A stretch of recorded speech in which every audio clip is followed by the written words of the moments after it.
Dana desa di tahun 2022 kita ketahui ya 8%-nya itu untuk penanganan COVID-19.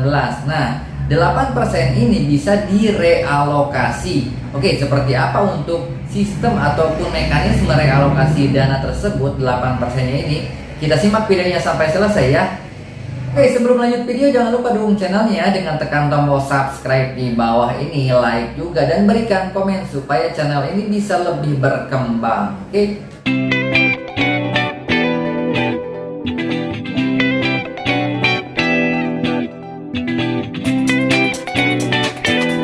Assalamualaikum warahmatullahi wabarakatuh. Selamat pagi sobat semua, salam sejahtera, semua dalam keadaan baik ya, dan selalu dilancarkan rezekinya. Amin ya rabbal alamin. Oke, realokasi dana desa di tahun 2022 untuk penanganan COVID yang 8% ini sudah ada ya aturannya. Nah, Kementerian Keuangan pada tahun 2021 kemarin itu mengeluarkan PMK 190 ya. Nah, sekarang ini berubah menjadi 128 PMK 128 ya, perubahannya di tahun 2022.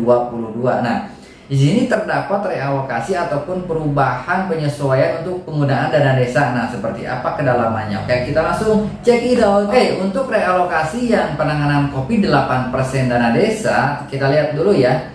Ini salinannya, Peraturan Menteri Keuangan Republik Indonesia nomor 128 garing PMK titik 07 garing 2022. Nah, ini tentang perubahan atas Peraturan Menteri Keuangan nomor 190 garing PMK titik 07 garing 2021 tentang pengelolaan dana desa. Nah, jadi sudah dirubah ya 190 ini, tetapi di sini tidak semua dirubah, tetapi ada poin-poin tertentu yang ditambahkan, yaitu salah satunya itu penanganan COVID yang 8% ini. Kita lihat di pasal 30 berapa ya? 35 kalau tidak salah. Di pasal 35 ini penyesuaiannya itu ataupun poin-poinnya itu kalau saya lihat dari peraturan sebelumnya itu tidak ada perubahan ya, tetapi ada penambahan poin ya. Nah, kita lihat dulu ya. Ini pasal 35. Nah, kalau kita lihat di poin 1 sampai poin 5 ini tidak ada perubahan ya, tidak ada perubahan di peraturan sebelumnya. Tetapi kita lihat ada penambahan 2 poin di pasal ini. Oke, kita akan bacakan ya di poin 5A ini. Nah, penyesuaian anggaran dukungan pendanaan penanganan coronavirus disease 2019 atau COVID-19 oleh pemerintah desa sebagaimana dimaksud pada ayat 5 dilaksanakan berdasarkan surat bupati atau wali kota kepada kepala desa yang menyatakan desa dapat melakukan penyesuaian dengan mekanisme penganggaran yang berpedoman pada ketentuan peraturan perundang-undangan. Oke, nah kalau kita lihat di poin 5A ini berarti pemerintah desa itu bisa melaksanakan realokasi penyesuaian 8% dana desa untuk penanganan COVID-19.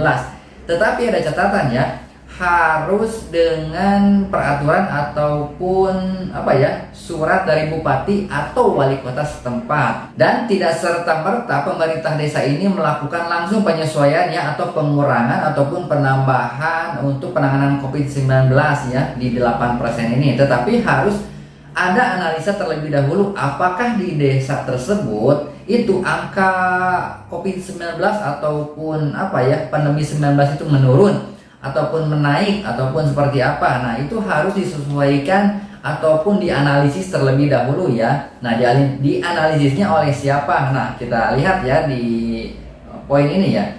Nah, ini ada pos komando ya. Nah, jadi kalau kita lihat di pasal 35 ini, pertamanya ini penanganan COVID-19 sebagaimana dimaksud dalam pasal 32 ayat 1 huruf C dilakukan melalui pos komando penanganan pandemi COVID-19 di tingkat pos jaga desa. Nah, jadi seperti itu ya. Jadi analisis terlebih dahulu seperti apa di daerah tersebut untuk COVID-19-nya di masyarakat, apakah trennya itu naik ataupun menurun. Nah, seperti itu ya. Jadi ada tapinya ya untuk realokasi dana desa di 8% ini ya.